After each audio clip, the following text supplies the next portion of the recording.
to the Hancock County Board of Education meeting. For the record, it is Monday evening, November the 3rd, at 5:30 p.m. and we are located at the Hancock County School District Office. And at this time, Ms. Kim Socher has graciously agreed to lead us in our prayer and pledge allegiance. If everyone will please stand.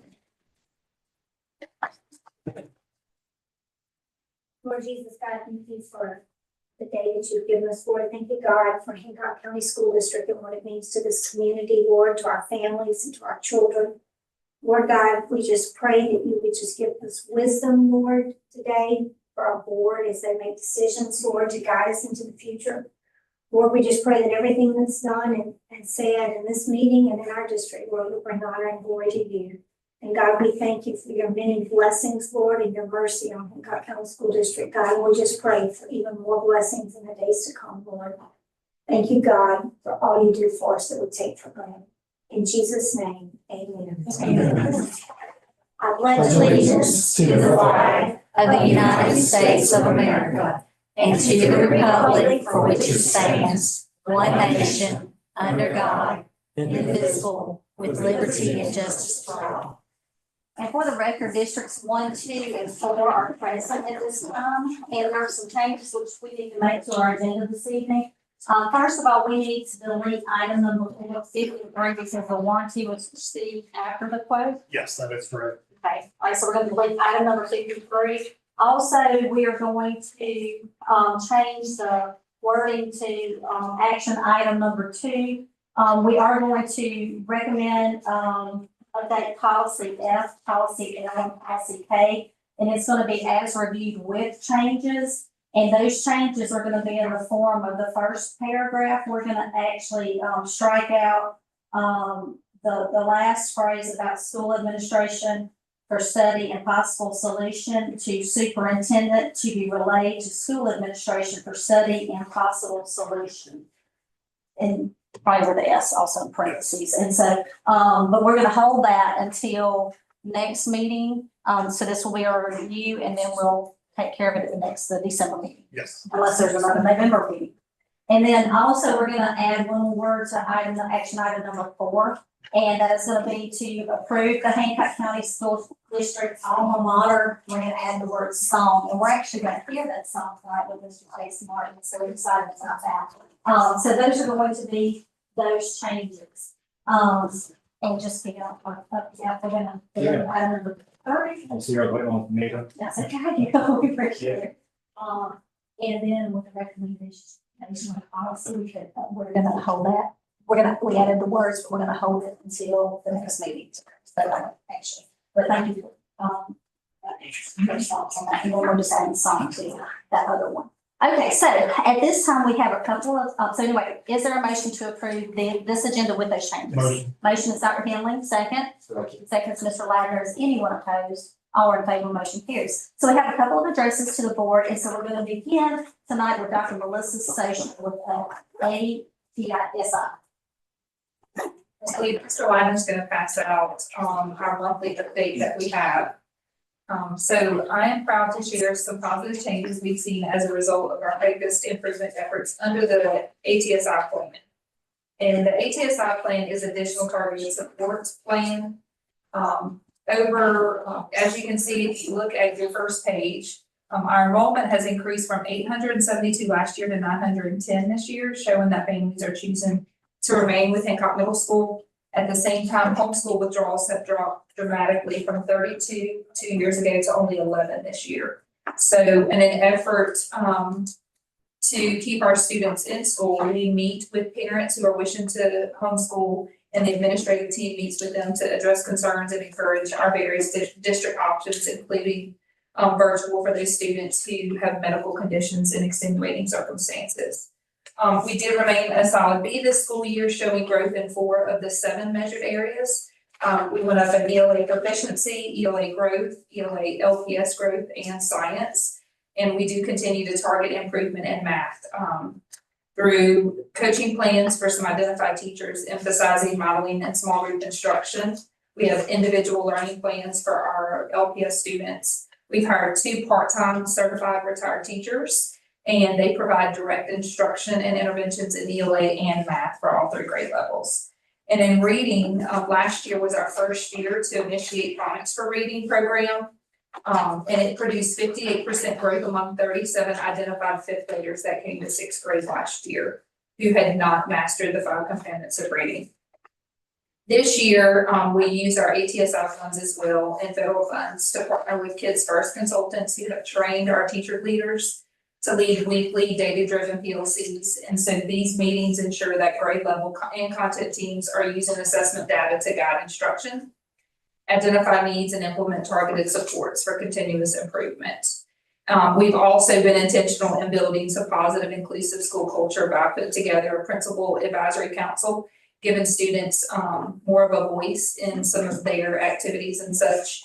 And then also using our building leadership team to help seek out input from our entire staff in any kind of procedural or instructional changes before those are made. And then we've also added some layers of recognition to strengthen morale for our staff and our students, and partnered with some local businesses who have been offering incentives for our staff members.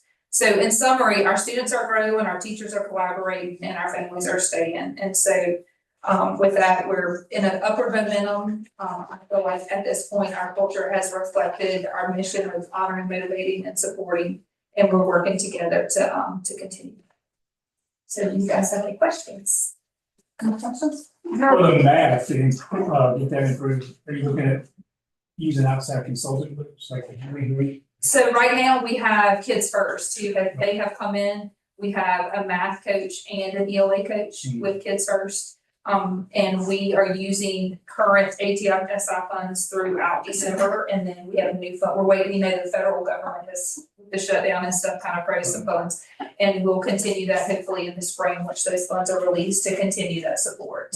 And one thing I want to kind of piggyback off of that, you have Dr. Frizzell that's there that's focusing on ELA, like she's spending a lot of time there, and then also Miss Rankin, who is coaching. And I think she's even working with LPS students also in modeling teaching as well. So there's areas. Yes, sir. That discipline referrals on the back page is. That Typically in October, and so, and all of that's not complete, just so you know, like staff attendance that post until payroll for November, but that's typical for October. It's like a fall thing. Usually it starts off low, but it's a lot of minor. We haven't had any major infractions at all. What are you doing to decrease the school district? It's a lot to do with keeping them more engaged. We've implemented, I'm sure you've been told about the engagement snapshots, and I feel like the students are being more engaged. One thing that the teachers are focusing on is more discovery versus dictation. So when you walk in a classroom, you see students doing more of the talking and asking the question as opposed to the teachers just standing up and lecturing. And so they'll guide them into discussions versus just giving them the answers. And so they're staying more engaged with that. You're welcome. Did you say you're starting to do something with the reading? Because this is really low too. Well, we actually started last year. Our reading went up last year, ELA went up, proficiency growth and LPS. And so what we did was the curriculum team all worked together, and they went to all the elementary schools and they screened all fifth graders for phonics for reading, which is basically mastering the 5 components of reading. And a lot of that comes with kids that may come to us after the gate, after 3rd grade, that haven't mastered the 5 components, or maybe went through good cause exemption, that kind of thing. And so they targeted those, we had 58 last year just in 6th grade. We do have some 7th and 8th graders that come to us and we screen them. And then we provide them phonics for reading, which takes almost a year to get through all 5 components if they're not on grade level. And so we started this last year, and out of the 37 6th graders that we had 58% growth on their math assessment from one year to the next. So about what time is the middle of the year assessment? Is it in December? Yes, ma'am, it's in Okay. December, right before exams. Okay, can you come back around February? Yeah, that's what we're. Okay, so just to give some update on Yeah. that. Yes, ma'am. Where's Connie? Okay, benchmarks on that, we talked about that, we'll be ready for the January meeting, isn't that what we said? And we benchmarked it on the second, we run December 4th through 11th. We'll get the results back after that, so it would be for January. Yeah, that's the January, she'll present it January. Yes, ma'am. Okay, thank you so much. Any other questions for Dr. Sutton? Thank you so much. Thank you. And please thank all the teachers and hard work at the school. We appreciate it greatly. Okay, so we have Mr. Chase Martin, who's a senior at Hancock High School, and he's gonna, you want to tell us a little bit about the alma mater song and come sing it for us, okay? So, when the Nita Rhodes for a School song, I jumped at the opportunity because what an honor it is to pin something original that multiple generations of Hancock County in the future might one day stand on that football field and sing that. And that's such an honor. And I spend a lot of my time in church, a lot of the time, little, and working on my skills as a musician, playing the piano. And one of my favorite songs was Take My Hand, Precious Lord. So when you hear me play the song, you might hear a similarity to that song, and that's no coincidence. So I'll play it for you. Can I borrow this? Here, I'd rather do another. Oh, You can give him mine. I got it.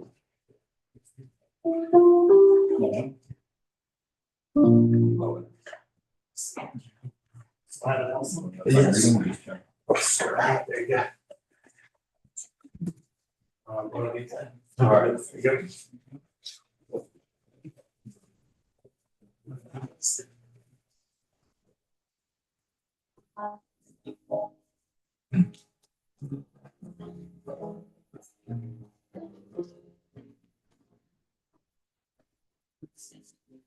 Hail to thee, Hancock High, for you can stand today. Given memories that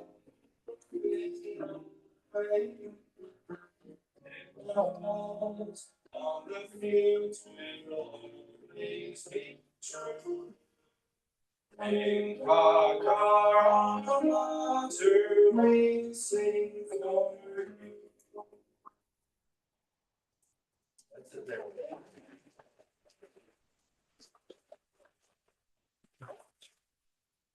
So any questions or anything?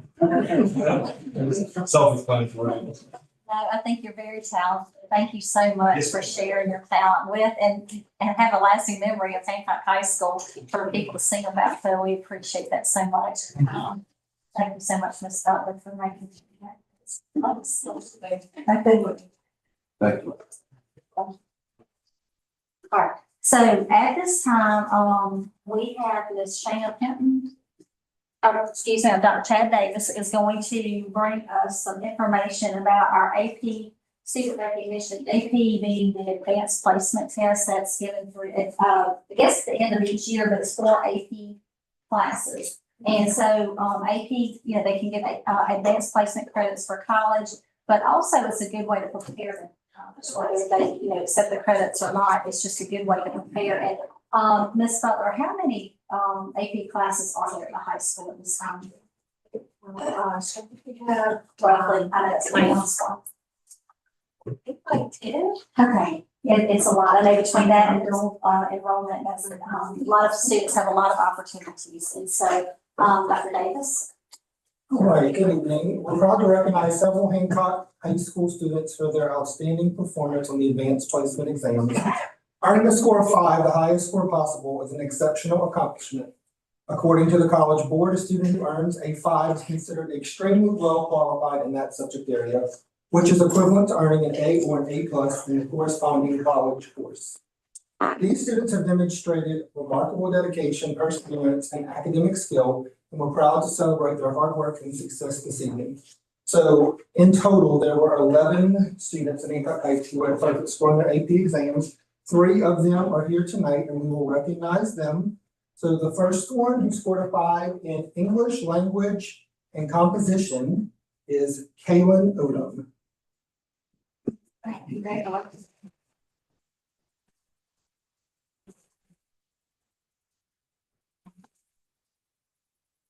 Maybe she called it 3 things. Is that 3 separate tests or is that one? That's just one test. Okay, that's great. Did you get your pictures? Okay.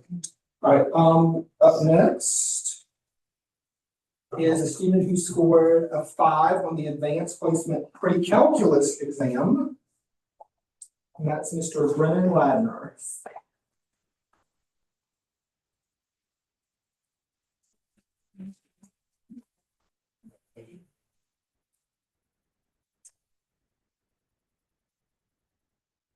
And lastly, this student scored a 5 on the AP US Government and Politics exam, and that's Mr. James Johnson.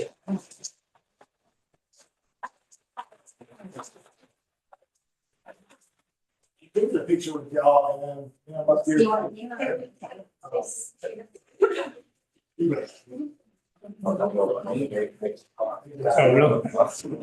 After all those, yeah.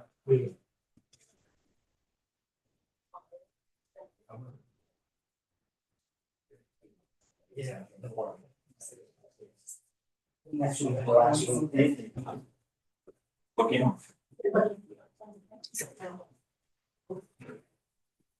It's all right, I'm gonna go.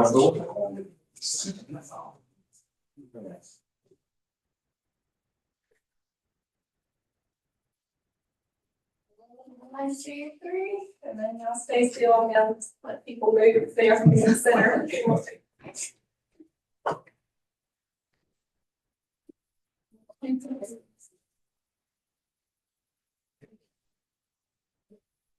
Great job, thanks. Great job. This is an open meeting, y'all are welcome to stay as long as you want to, or y'all can, whatever you want to do. Congratulations. I would say so. I don't think else.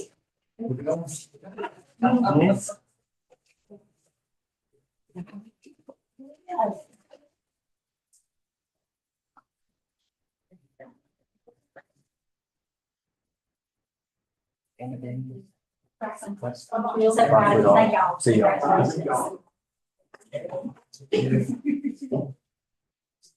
Tracy, you help. Okay. Don't listen. Okay. Right. That's fantastic, Steve, that's so talented. So at this time, is there a motion to approve the October 2nd, 2025 regular meeting minutes? Okay, let's go with the motion with Ms. Holiday, and second is, Dr. Finley. Is anyone opposed? All in favor, motion carries. Is there a motion to, approve the minutes for October 13th, 2025? Okay, motion, Mr. Command, second is Ms. Holiday. Is anyone opposed? All in favor, motion carries. So this time we have our construction manager's report. Do we have one? No, we don't. Okay. There it is. All right. I will tell you, the fence is being put up at the high school Okay. and middle school. They're coming along pretty well. Should be finished by the 3rd week of November. Yes. Oh, wow. Okay. We also, Wednesday, the company that did the ballistic proof glass and bulletproof glass at the high school or all our schools, they're doing a demonstration out at the shooting range on Texas Flat, the sheriff's department, for all the area districts along the Gulf Coast, so they'll be there Wednesday. All right, sounds good. Okay, 16th section. Report, Ms. Holiday. Good afternoon, everyone. All October payments have been made except for the 2 found at the top of the report. We've actually made special provisions to the lease that's highlighted. That gentleman works for the government and has been furloughed and we just give them an extension. And the other lease got called and back with message, but it's not quite a month yet, so I don't expect it to be late. We also have completed all annual Secretary of State reports and submitted them. We actually finished the last 2 today, Mr. Caleb and I. And as far as November, payments, everything's right on track. Any questions, Ms. Lyman? Okay, so thank you so much. I appreciate you taking care of it. Great. Okay, so our consent agenda, which items, are there any items that need to be held for further discussion?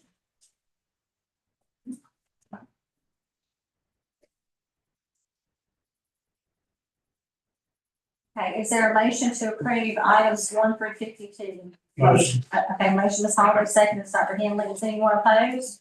All are in favor, motion carries. So we're to our action items. Is there a motion to discuss and spread upon the minutes of financial reports for the month of October 2025 reports of Mississippi Code 37-918 and State Board of Education rules and regulations? Motion. Okay, motion is Ms. Holiday, second. Second. Okay, second is Mr. Wagner. Is anyone opposed? All in favor, motion carries. Action item number 2. This is the one that we changed, that we're going to review as changes this month, and next month we'll, move to adopt. So is there a motion to recommend to update policies F, L, and K as reviewed, with the changes that were provided at the beginning of the meeting? Motion. Okay, motion was Holiday, second Dr. Henley. Is anyone opposed? All are in favor, motion carries. You wanna talk about the parent? Yes. So reviewing the policies, policy LEB, it talks about making sure all the schools do a parent of the year. And I would like to see us, you know how we have the teacher of the year, the non-certified of the year, I'd like to see us recognize our volunteer parent of the year at that luncheon, yes. I think that's important to keep that involvement. Okay. And on KLR, the public complaint, on the first paragraph, it says that, that we take complaints seriously, but we also support our school administrators, that if we have a complaint that we should talk to the school administrator. And I'm not comfortable with that because I'm not a principal's supervisor. I think we should say, we'll talk to Mr. Wagner and let him tell our complaint. I don't mind him saying, Miss Holiday called and said she had this complaint, but I don't feel comfortable going to the principal saying, I heard this, because then it feels like I'm fussing or No, I agree with you. Yeah. I think we're supposed to. Yes, anyway, Yeah. yeah.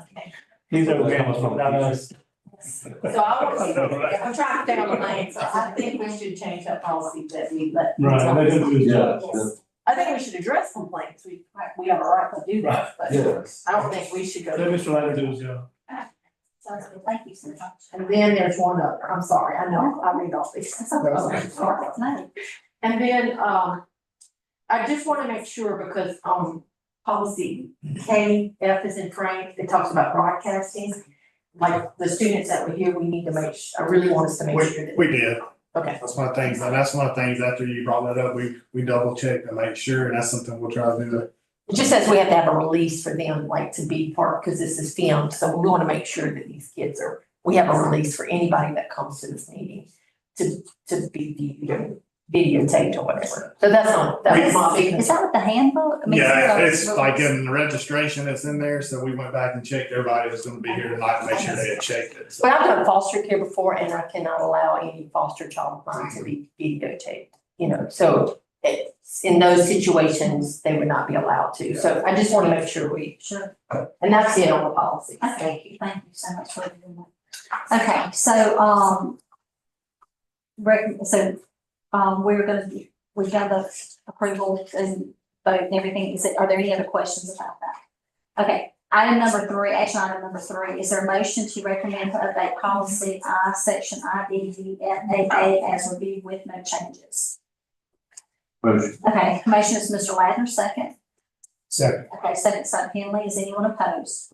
All in favor, motion carries. So action item number 4, you heard the alma mater song suggestion from Mr. Chase Martin. Is there approval by the Hancock County School District for this alma mater song? Motion. Okay, motion Dr. Henley, second. Second. Okay, second is Ms. Holiday. Is anyone opposed?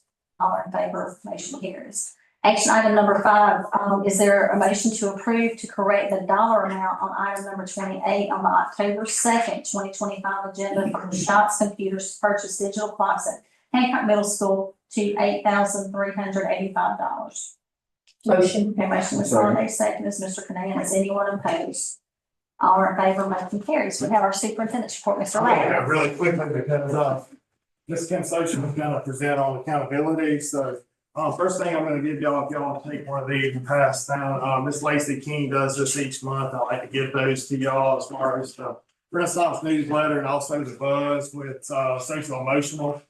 I do want to give a shout out to Miss Maggie Shorter and to Miss Lacey King because they head up our behavioral and emotional team. They also help us with Gaggle, and that's the reach out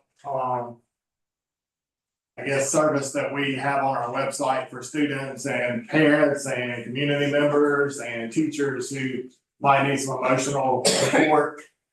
Just kind of let y'all know, just in the month of October, we had 111 people reach out. Out of those 111, 31 of those were where they actually had conversations with the counselor. One of those was a suicide prevention, and I will tell you, the system's worth it, just for that one child. It was immediate. It was one of our middle school students. It was after hours. They contacted us. Our team went into action, and the associate had the parent on the phone within 5 minutes. We knew who the student was, and so it works really well. So I will just tell you, it's something I don't think we could ever do without again. So just wanted to share that with you. Grab this real quick. Sorry.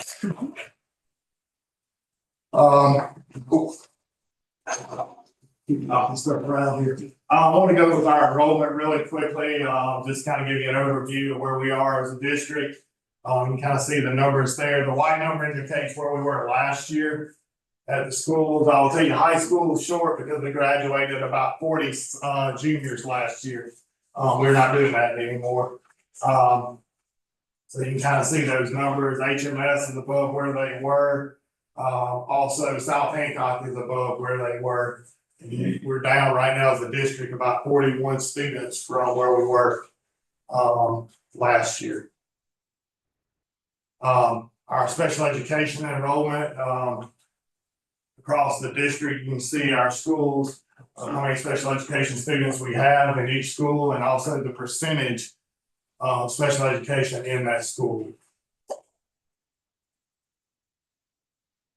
Attendance right now, as you can see, we're at 92.98. You can see our schools there and where our attendance is. October discipline.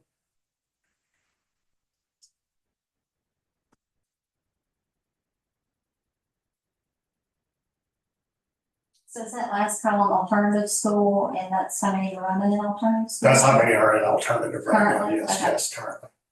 So how's that number compared to last year? I'll have to really comparison. I didn't run it last. Okay. That's how many will refer to alternative school. Refer, okay. Not-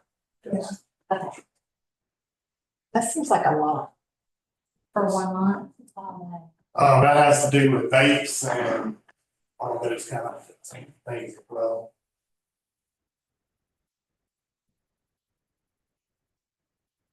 Vape is the new cool thing to have.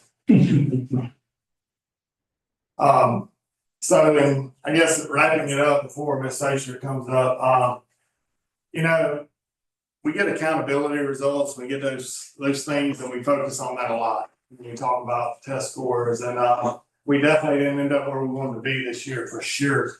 But I also have to kind of apologize because, when I asked you to pick those up, one of the things, I'm very driven. And I want the best for our district, but sometimes that comes across as, just pounding. And that's not who we are. When you start looking at, and Kim said this to me the other day, we had a conversation at her office, and she said, when we come across that way, it's really not who Hancock is and not who we want to portray as our district. We've got great teachers, we've got great kids, we got great people that work really, really hard. We may not perform where some of our area schools did. But I will tell you, it is harder here, and Kim's gonna talk a little bit about that in the sense of, a lot of city districts are one school, it's easier to influence change there, and they're smaller. So that impacts a little bit as well. But we do want to make sure our people know that we appreciate them, because I'm gonna tell you, our teachers busted their butts this year. They work really hard. They're working hard right now. They go above and beyond every day. And sometimes when we say things, and I'm guilty of it, that what I portray, sometimes people don't feel like they're doing good enough or not good enough, our people are. So I wanna make sure I say that to you. We've got some areas of concern. Kim and her team and the principals are working on it. So I just wanted to share that with you. As you look at our ratings across the last, couple of years, we have maintained an A. We've been higher than we ever have in all the years. We did dip this year, but we saw a dip across the state. The average drop was about, 16 to 18 points, so that's kind of roughly where we are. But we know where our areas of concern are, and Kim's gonna share that with you now. Thank you. So I'm going to try to go real quickly because it's, accountability is a lot, and some of you are newer to this, and you've heard me say this 1,000 times, so if at any point you need me to slow down, say slow down. But I do want to remind you that our mission statement says that we are Hancock, we're dedicated to graduating, motivating, and celebrating all. And that truly is our mission, and it has to be our mission every day, because every one of the numbers that I'm going to share with you represents a child. And if it's just numbers, it's just numbers, but this is children. There's our vision. We are Hancock, and empower every student to dream boldly, graduate with purpose, and step into the world ready to make it a better place for themselves. United, we are dedicated to inspiring, supporting, and preparing every student to lead a life of purpose and success. And then our core values, and definitely accountability isn't just numbers. Accountability is how we treat people, how we work, and how we have that positive, vibrant culture. So most of the time when we talk about accountability, we talk about numbers. But we have to be accountable in every one of these areas if our kids are going to be the very best that they can be. And if we're going to give our county and our community the kind of education that they deserve. It's not just the numbers. And so that is very important when we take care of everything. I do want to just kind of review real quickly the assessment program for you. It's a lot, we have to, this is what's required. This isn't our choice. This is what we are required to do. We have to give a K readiness assessment. We have to give a universal screener, the 3rd grade reading gate that students have to pass in order to go to the 4th grade. All of these things, the English language proficiency test for our students who are not proficient in English when they come to us, we have to test those. The ACT, the work keys, industry certification exams for our career tech students. Then we have the MAP, which is the one everybody talks about. That's just a piece of all of that. And then we have the MAP alternate for those students who are significantly cognitively delayed. So this, when we talk about testing, we talk about a whole lot of things that happen all across, and they're all different. So I want to remind you that we have 5 levels that a student can score anywhere from minimal to advanced. And then they take those lower 3 levels and they divide them in half in order to judge growth. So that as students move up from one level to the next, they get a point. For every time we get a point, a percentage point for every one of those levels that they go up. And if you get to a 5, you get 1.25. Or anytime you go up 2 levels, for instance, from minimal to pass, or basic to proficient, or pass to advanced, then we get 1.25. What happens if you were a 5 and you went to a 4? You would get 0. So anytime you go backwards, we get 0. And that sometimes is what happens. We have students who are 5s. You're a 5 in 5th grade math. Math gets hard in 6th grade. We got to keep you a 5, or we get 0 points. And you actually don't just lose the point, you lose 1.25. So if you lose 4 of those, then that's really. Yeah, so it really is important that we keep those going. So I want to remind you that elementary and middle schools can earn up to 700 points. And that it's their proficiency, how many students they get in that back there at level 4 and 5. That's our threshold. That's where we got to have kids, 4 and 5. So when we talk about the level percent proficient, that's how many students are in that 4 and 5. And then when we talk about growth, that's those kids moving from one level to the next. And then when we talk about the growth of LPS, that's our lower performing students. So lower performing students is roughly about the bottom 25% in every grade level, okay? So that's our 4th grade and up. They have to grow from last year's map to this year's map. So if they were a 4 last year, they've either got to stay a 4 or go up to a 5. That's the only place where you still get that 1. If you're a 4 and you stay, if you're proficient and you stay proficient, we get 1. But if you're a 3 and you go down to a 2, we don't get any points for you. Okay, so, but this is what I want to show you. Look at those levels right there. When we talk about our lower performing students in Hancock County School District, we have something very unique here. The bottom 25% of our students that we're required to grow. What are those, which ones of those levels, minimal, basic, pass, proficient, or advanced, do you think most of our lower performing students are in? Just take a guess. What do you think? That's what you would think, right? The majority of our lower performing students are pass. We have, in level 1 across the district, we probably have less than 10 kids. Because we don't have kids down there. So when we talk about trying to get our lower performing students to grow, we're talking about kids who are scoring pass, kids who will, and a pass gets you graduation. A pass gets you a seat at graduation.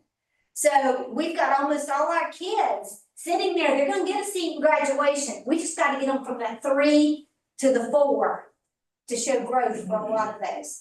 So I think that's really something unique about our district that not many districts, a lot of districts are down there in the 1s and 2s trying to move kids. Our kids are all sitting, they're gonna graduate. We just gotta get them to that next little bit.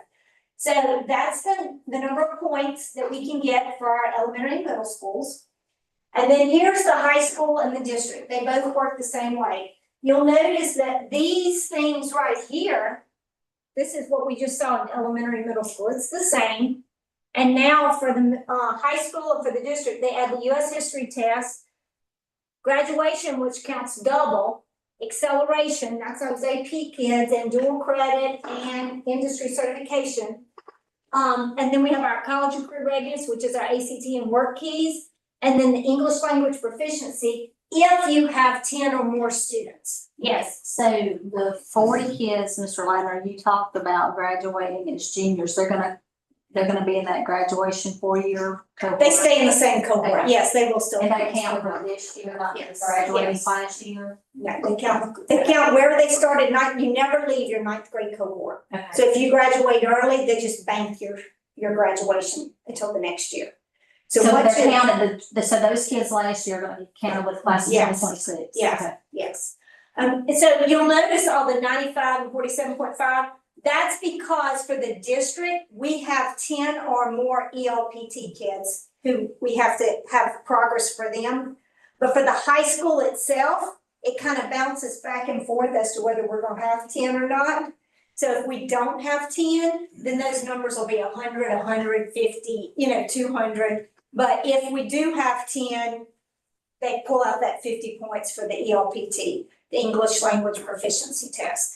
And so we're responsible for making sure that those students make progress towards learning the English language. So here's our 24-25 cut scores. These are the magic numbers that you have to get to be an A, a B, or a C. And just remembering those numbers from 24-25. And here's how we ended up. I put the 23-24 because if I just show you 24-25, it doesn't give you perspective of where we've been and where we're going. So if you look, the green are the A's, yellow are B's, and the red are C's. And thank God we don't have any D's or F's.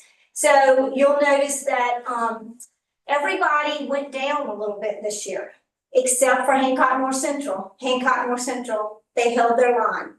And they're the only one that did not go down. Everything else went down.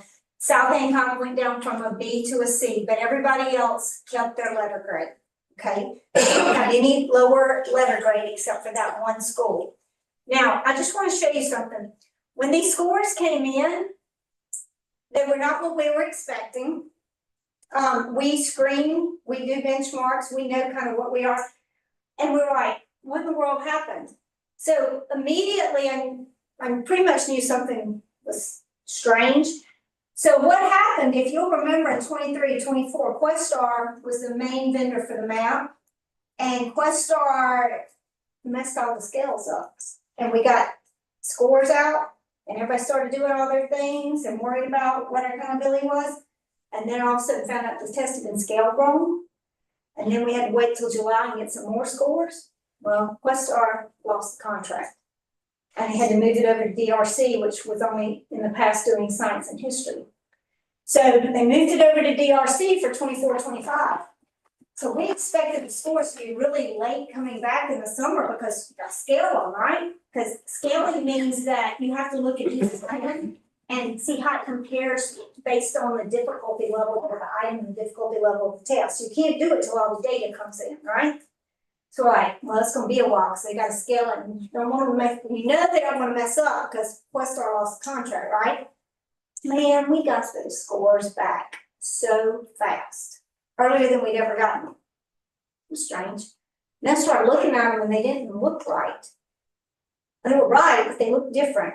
So as I started looking back, I found out that the 22-23 scores or if they gave the same test that they'd given in 22-23, and they didn't change the scale. They didn't have to rescale it.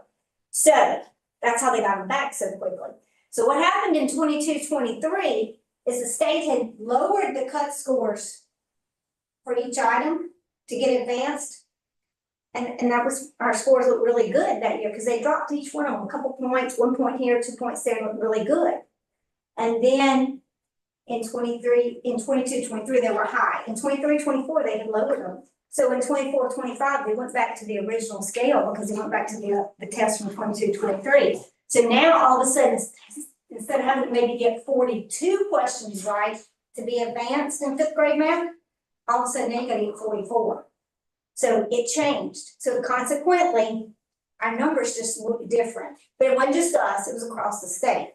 So what happened is, you saw across the state, this is what happened. The number of A districts went down from 54 to 52, and the number of Bs went from 50 to 41. So we were blessed that we didn't go down as a district. But look at the schools that went, look at the number of A schools that dropped to a B or lower because of that. Or not because of that, other reasons too. But we went from 294 A schools in the state to 239.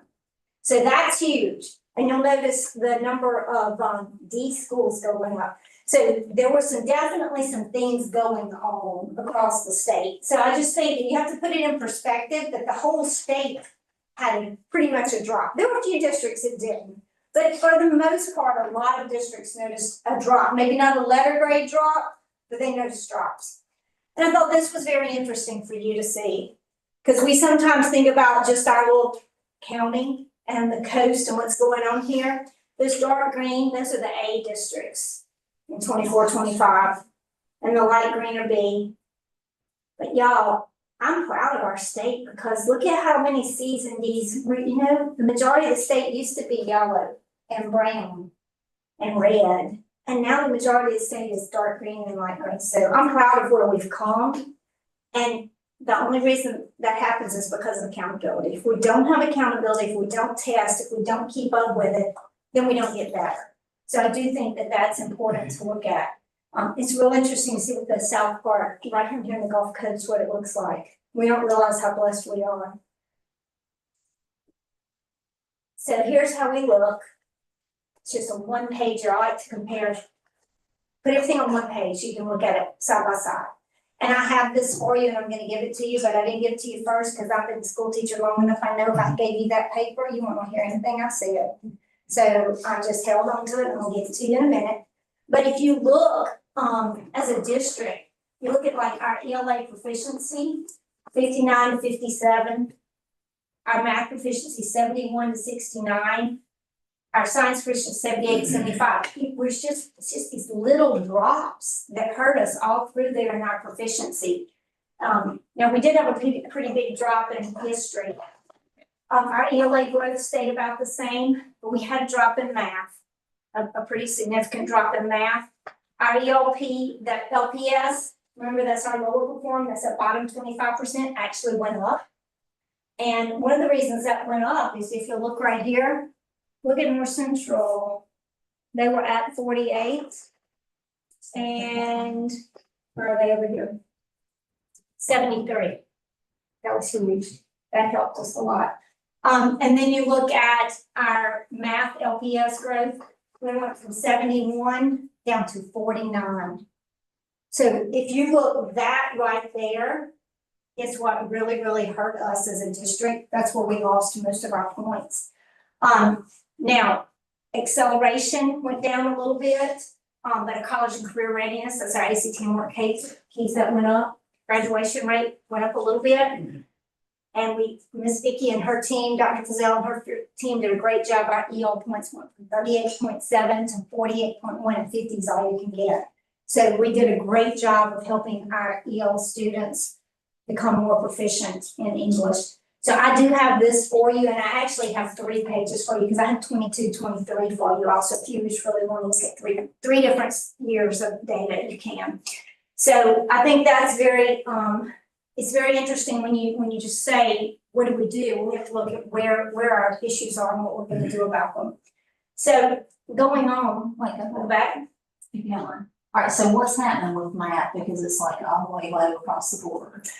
Actually, if you The look, LPS part. the LPS, our growth here at East, it went down a little bit.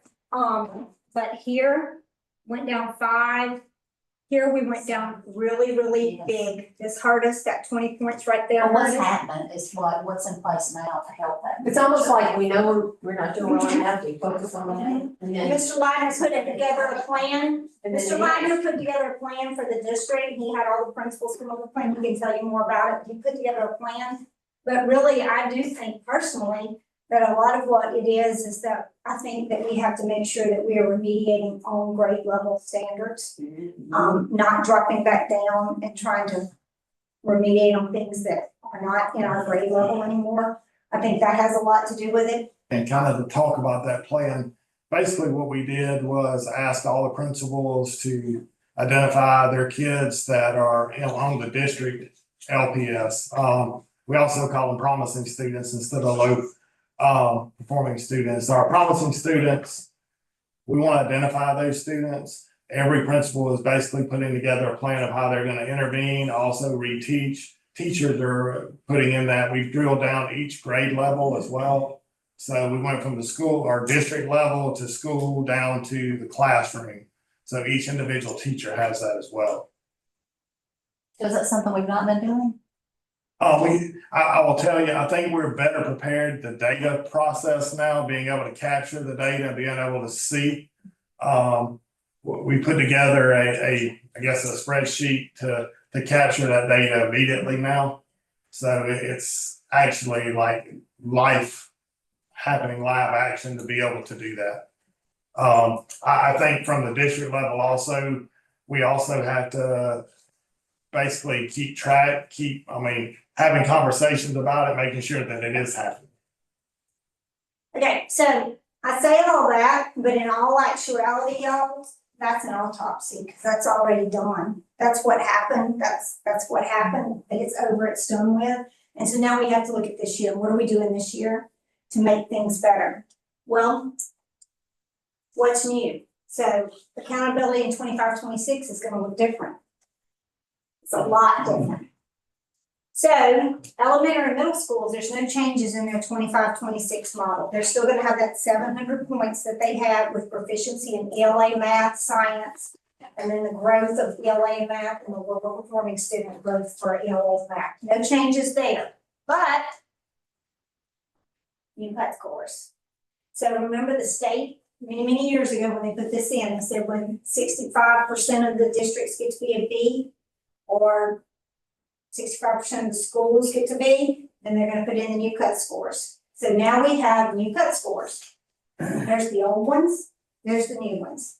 So now, used to get an A, you had to have 442 points for elementary and middle school. Now you have to get 457, so 15 more points. 25 more points to be a B, and then we don't even worry about the rest because we're not gonna be there. High schools and districts, there are several big changes. Now, you still have that 1,000 points, but look at what's different. US history's gone. Used to be a US history square right here. US history's gone. So they took that 50 points and they put it over here and put this new square right here, this achievement square. We've always had acceleration. That's our AP dual enrollment industry, national certification for industry. And now we have assessment, but this changed too. Assessment was the ACT and work keys. They changed that too. Progress to proficiency and the LPT stay the same. So right here, this is your main thing that changed, and US history's gone, okay? So acceleration, there was really no big change. It's still, you gotta make a C or better in your dual enrollment classes, and the more kids we get in dual enrollment, the more points we get. AP, you gotta make a 3 or better on that test. The more kids we get in AP, the better off we are. Industry certification, you gotta pass the industry certification, gain your national certification. So that's really not a big change. Everything's about the same for that. And we have been putting more students in dual enrollment and trying to get more students in acceleration. In AP classes also. Here's what's different. This is brand new achievement. You know, in Mississippi, you can get several different endorsements on their diploma. You can have a distinguished academic endorsement, an academic endorsement, a traditional diploma. You can get a JRTC endorsement, a CTE endorsement, or you can get just a regular diploma, traditional. So here's how many points you get for each student based on what type of diploma they get. So back here, when you look at this achievement, they are assuming that in order, not thinking about all the different variations we have, but to get that 50 points, if it were 50, they were saying that basically in order to get 1 point for every person, you gotta get everybody to distinguish, right? That's the way you would get 50, right? That's how you would get everybody there. Everybody would have to be distinguished. That's probably not, that's our highest honors kids. So that's what we use for highest honors, right? You gotta have the higher GPA, you gotta take the AP, you gotta have the ACT score. So all of those things. So we have to really work on what we're doing here and making sure that we try to get students to move from traditional to academic endorsement or the JRTC endorsement. And those students who can get the distinguished diploma, moving them on up there. So that's going to be a really new component of that this year. So we're looking at that right now. Assessment, this is way different. Before, remember, it was how many kids were college and career ready. You either had to be gold on the work keys, or you had to have a 22 in math and either an 18 in English or a 22 in reading to be college and career ready. Now it's by super score. To get a whole point for somebody, you've got to have 25 or greater super score, or very few kids take SAT. A platinum, which is the highest level you can get on the work keys, or an ASVAB of 93 or better. So that's pretty tough. But every time we move a student from one level to the next, we get 0.25 points. So those kids that we have sitting down in here, our goals this year to get them to move up, to get these children to move up. Everybody we can get. So that is way different than what it used to be. We now remember y'all approved and y'all paid for every 10th grader to take the ACT. And this year we have Jump Start for all our 11th graders. We got that grant and we're in the pilot program for that. So all our 11th graders are going through Jump Start, which is a very renowned ACT prep program that's very expensive that all our kids are getting to do for free this year. You approved to give the work keys. So all of our students give me an opportunity to take the work keys. So our students get a free ACT in 10th grade, a free ACT by the state in 11th grade. And we have data for 2 years. So we're able to help those children move from one score to the next. But we're also getting the work keys that y'all paid for as a district. A lot of that we're getting reimbursed, but y'all did approve to pay for that. So that's really going to, I think, help us in our assessment. Plus, remember, we had the highest ACT, this senior class had the highest ACT score we ever had. That was at, what was it, 21.7 or 20.1. So, yes, ma'am. So to move these students up, it's almost like you have to have intentional counseling at the 8th grade level. I mean, they gotta know this before they ever get to the high school. Yes. You can't just wake up in the 11th grade and say, oh, by the way, this is right. And I'll tell you, we're working on a plan right now, like Kim and I are talking about it. As far as going all the way down to 5th grade, with our high school counselors, starting to talk to parents in fifth grade. And, you know, and so many times I think that we have these conversations with students, but I'm gonna tell you, kids care less about how many points they're gonna get on accountability. But we have to have the conversations that go in, oh, you wanna be a physical therapist? We need a coach and physical therapist, we gotta have the score that you need. You wanna be an engineer, we gotta get you in a program. You wanna be a teacher, we gotta have an ACT score to get an education program. So we gotta talk to them about those kinds of things as well. And we have new cut scores.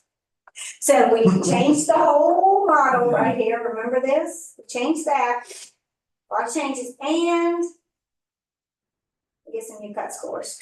So for high schools, you gotta get 15 more points now to get an A, and 41 more points to get a B. That's all we're worried about, because we're not going below that. For districts, we gotta get 26 more points now to get, you used to only have to be a 668, and now you've gotta be a 694. So lots of things are changing. So when I tell you that 24, 25, we had some challenges, we know what they are, we're working on, but that's dead and gone. We've got so many more challenges we've got to work on for this year. So when we look at that, so where are we? I think this shows you where were we in 24, 25? What's the cut score now for an A? And what do we have to do to be an A? Because that's all we're going to be, right? So if you look at it, East could lose 116 points and they'd still be an A. North could lose 28 points and still be an A. South's got to get 111 points to be an A, but I did put down here, for them to get a B, they'll need 56. They got 7 squares there, remember, 700 points. So you don't have to get 10 points in every square, that's less. So West Hancock has to get 4 points. The middle school's got to get 48 to be an A.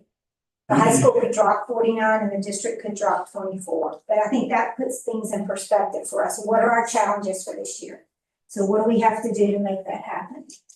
So I want to show you, this is our last one. This is our mission statement. We're in Hancock, we're dedicated, graduated, motivated, celebrating all. And I made that slide that way for a reason, because you know we're riding waves of greatness and making waves of greatness this year. And so I want you to know that we're on top of the wave. There's a big wave coming at us from 25, 26. That's a huge wave with accountability that's coming at us, but we're not under it. We're on top of it, and we're riding the wave. We're not underneath it. So we have a lot of work to do, but so does everybody else in the district. And in the state, excuse me. And where are we back here? What does it say?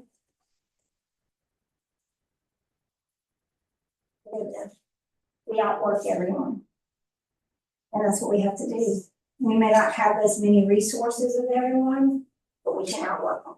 And we can do it in a positive and a vibrant culture where people want to improve.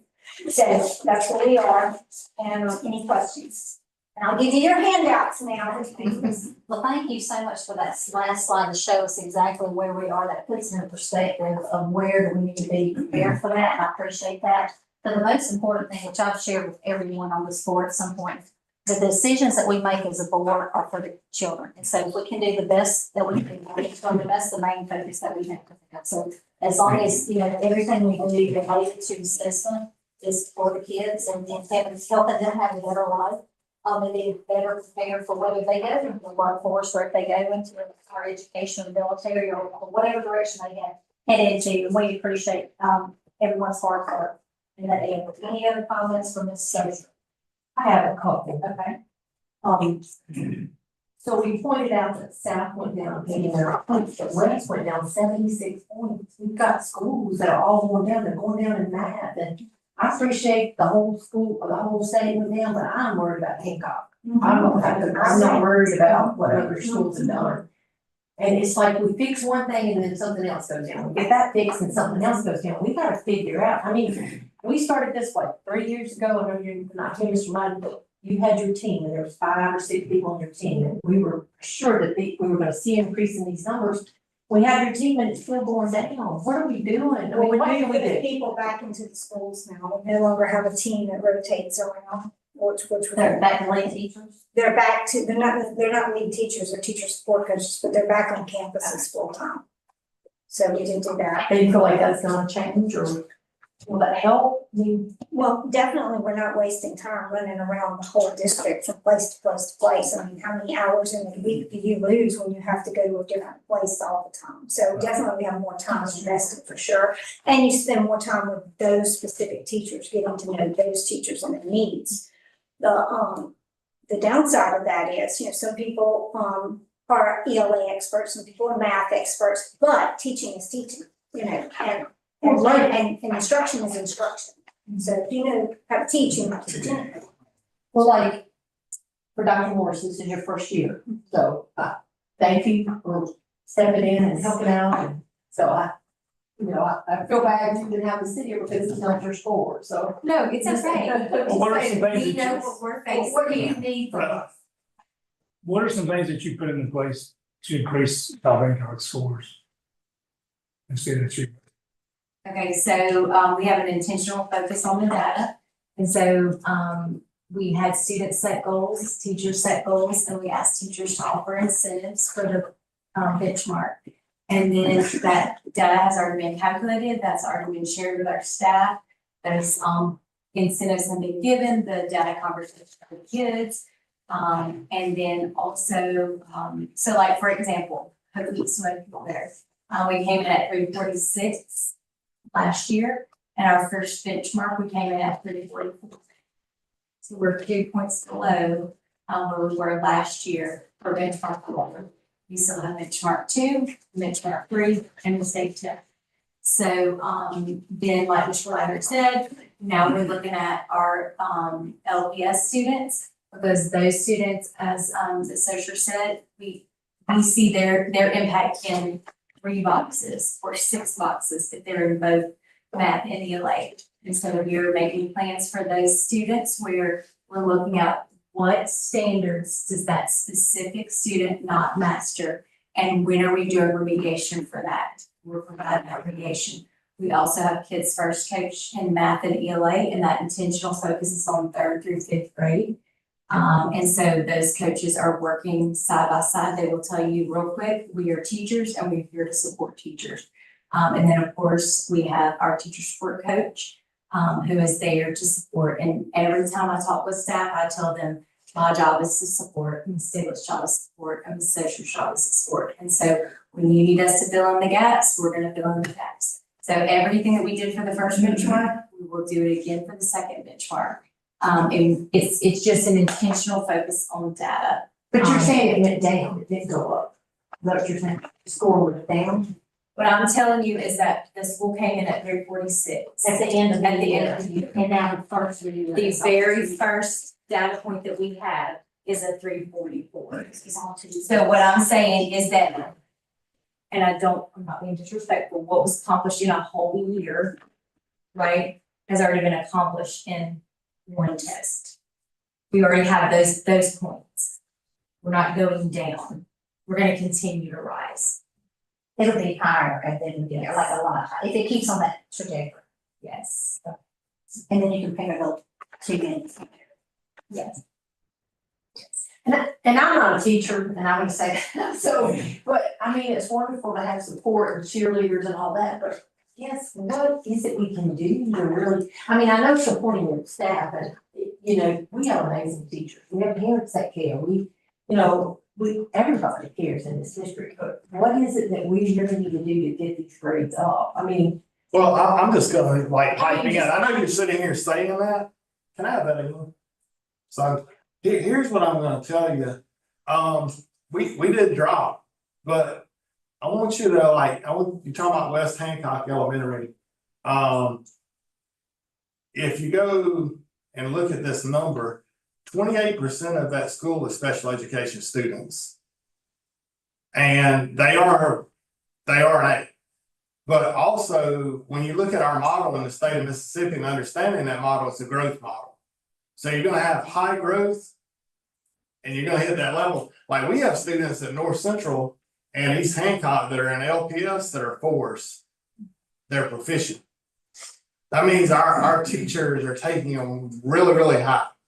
And if they drop to a 3B, then you lose growth for them. So when you look at that model and the way it's laid out, it is kind of a yo-yo thing. And we definitely know on the LPS side, like we've got, Kim's already like dug into it. Like the way we were intervening and what we were doing, we were taking kids on the maths especially. And she can tell you better than I am because she's a math teacher. I've just listened to her. That whenever we were doing interventions, instead of basically intervening on grade level, let's say we were going down, if they were in fourth grade, we were going down to second grade to try to basically teach them, and you can't do that. Like, Catch them up. Is that what you're Yes. talking about? The other thing you don't see on these numbers is none of those numbers are going to happen without a strong K-1-2. And the state doesn't measure that K-1-2. But we have to be strong in K-1-2 if we're going to be strong in third grade and up. So there's a whole lot of work going on in K-1-2, making sure that we are teaching the standards. Because if we don't inspect that as a district, the state's not inspecting it. The state doesn't know what's going on in first and second grade. We could be down there doing whatever and the state would never know. So we benchmark first and second grade in ELA and math 3 times a year so that we can look at it and go, wait a minute, what's going on? We're not where we need to be, or we are where we need to be. So I think that you're gonna see that we have some pockets that we have to fix in different places. Like we have pockets that are different in different places. It's not like we have one problem. I can't say it's fifth grade math. It's fifth grade math everywhere. It's not. Fifth grade math is really strong here, and fourth grade needs to work. Our third grade needs to work here. Fifth grade's great there. It's not like it's this one consistent thing across the district. We have school that would be 92% proficient in fourth grade math, and then one that's going to be 40. But then the same school, you can turn around, we can have just the opposite. So it's all over the place. It's a lot. And I will say, go ahead. When do you find out that this is a problem, like the 42%? Do you, you probably know that on the first bench? Right, we are working on that. I will say the first benchmark, the growth did not look what we wanted it to look, but it's not, to be quite honest with you, growth on the first benchmark is not very accurate because your students have moved. So we're measuring against what they did last year at the end of the year. So they were, at the end of the year, say fourth grade, what their score was. And now we've moved them from fourth grade to the fifth grade curriculum, and we've done just a little bit, and we're gonna measure their growth based on 10 standards versus that third grade score was on 25 standards, you know? Yes. And so, yeah, but it's just a little piece for math. Now for ELA, it's comprehensive, but we moved the text complexity up from one grade to the next. So when you look at from August to October, when you look, it's actually in the third week of September when we benchmarked, that's 7 weeks compared to a whole year. And I will Statistically, say- that is not a very good way to compare things. You don't compare 7 weeks to a year, but that's what we're doing. Now, you'll find in December, we'll get a better look. And in the end of March, we'll get an even better look. But statistically, looking at growth, proficiency, yes. But for growth, that's not a good comparison because you might be testing me this first 9 weeks on the things that I'm not very good at. You may have done geometry and that is not my strength. But when you put geometry in conjunction with the whole year, I'm stronger because this is the things that I'm better at. So you have to look at it that way. And I will also say, one of the things like with Kim and her team did and they're worked on, just like the HQIM on ELA, like this district had never had a highly qualified instructional material in ELA in years. So remember how much we paid for our ELA HCRIM this year? We never had a district-wide implementation ELA in a very, very long time. And I think we paid about $300,000 for that. You know how much we pay for our math program every year? $120 per grade level per school. Because we couldn't afford an HQIM when it came back, when the new curriculum came in back, what was it, 2016, 17? So all we could afford was $99 per, and it's $129 now, but that's what we could afford at that point, and that's what we bought. And now we've done really well with that. I mean, the return on investment, I bet Caleb would say we've definitely got our return on investment over the years. But that's what we have, and our teachers had took it and they made it what it needed to be. They worked hard with what they had. So I do think that, we have, and like I said, we have the same materials across the district. And some people are taking that and done great things with it, and some people are struggling with it. We've had a lot of staff turnover, we've got new teachers in new places, and I don't know if y'all have looked out there, but there are no teachers out there to hire. So we have to help the ones that we are get better, the ones that we do have either get better or find something that's better suited for them. So I think that, that's a lot of what we're facing across the whole state too, is that I don't know where we're gonna find teachers, because they're becoming fewer and fewer and fewer, and math especially. Math and physics are probably gonna be the two hardest things to find in the days to come. So, any other questions? We can come back in January and kind of tell us where we are, give us a Sure. snapshot of, is that the next? Right. Sure. Be in January, because we'll test in December. All righty, thank you. Thank you so much, we appreciate you. Okay, so it's just a reminder, any other reports? Okay, all right, so this time we have a board member reports, District 1, I don't have anything. District 2, Oh, District 3. I'm good, thank you. Okay, District 4, I want to talk a little bit about school choice. This is on our legislature's radar, very heavy. There's lots of meetings going on at this time in Jackson, has been going on for several months. Mississippi's public education system has made tremendous gains in the, when you compare it to the past several decades, it's in a really good position right now. And they're still looking at how to improve. I mean, even with these cut scores going up and things like that, isn't an effort to make Mississippi better, public education better. And when you look at it, 87% of districts now are earning a C or higher across the state. And that's a tremendous, like Ms. Osher said, the maps used to be brown and yellow and things like that. And now they're turning green. But, when you also look at it, 8 of the 19 districts, that are rated a D or an F, or they do not have any kind of rating or not at all, those are charter schools.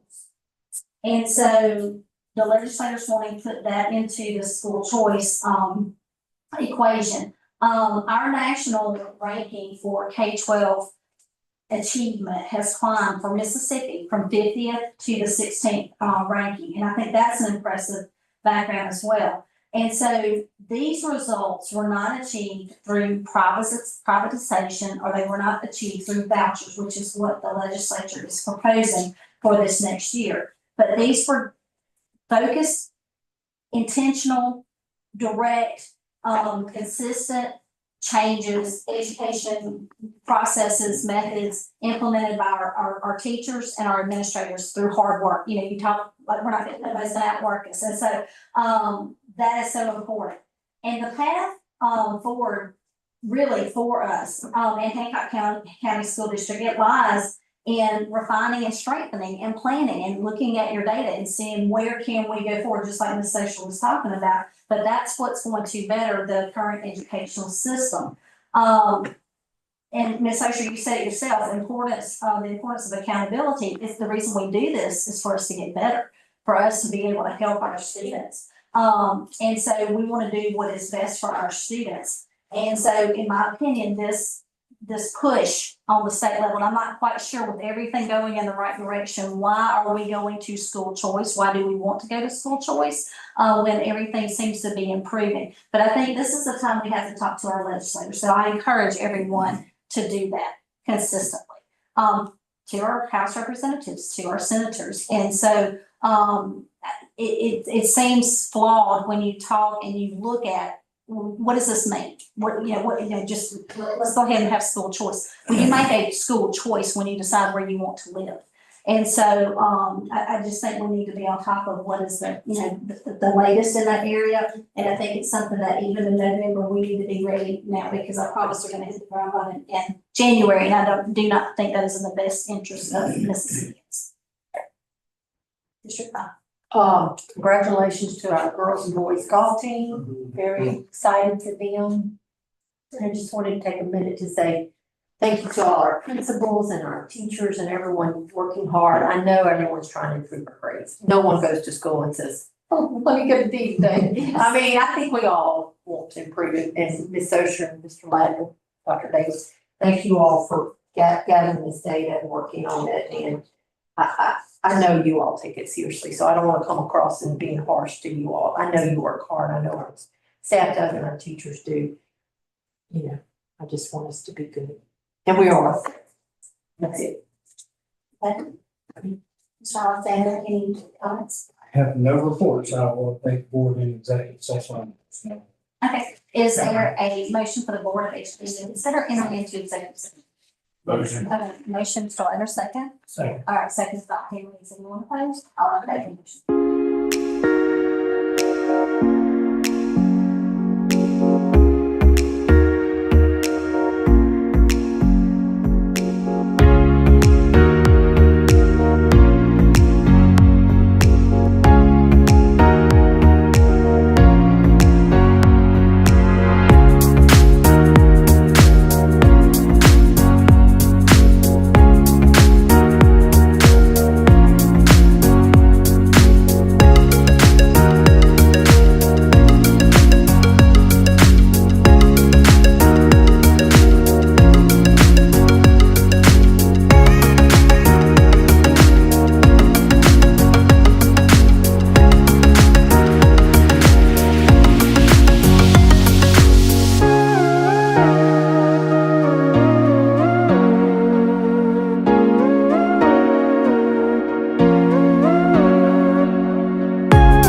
session, there was no action taken. Is there a motion for the Hancock County Board of Education to adjourn to December 4th at 5:30 p.m. here in the county district office? Motion. Motion is going to be consolidated statements. Is it opposed?